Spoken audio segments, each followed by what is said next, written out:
درۃ الناصحین میں ہے کہ ایک آدمی جنگل کا سفر کر رہا تھا۔ ایک دن شیطان بھی اس کے ساتھ ہو گیا اور سفر کرنے لگا۔ وہ آدمی سفر کرتا رہا اور نمازیں چھوڑتا رہا، یہاں تک کہ اس نے فجر، ظہر، عصر، مغرب اور عشاء میں سے ایک بھی نماز ادا نہیں کی۔ جب سونے کا وقت ہوا تو وہ سونے کی تیاری کرنے لگا اور شیطان اس کے پاس سے بھاگنے لگا۔ اس مسافر نے شیطان سے پوچھا، تم میرے پاس سے بھاگ کیوں رہے ہو؟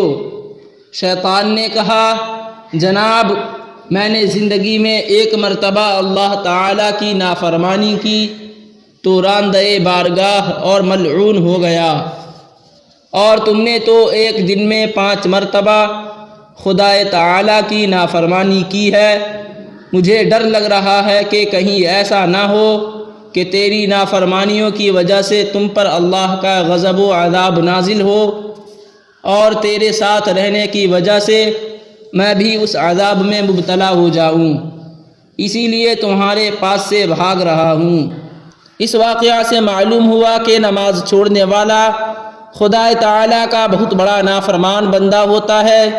یہی وجہ ہے کہ شیطان بھی بے نمازی سے نفرت کرتا ہوا بھاگا کہ کہیں بے نمازی کی نافرمانیوں کی وجہ سے اس پر عذاب نازل نہ ہو جائے۔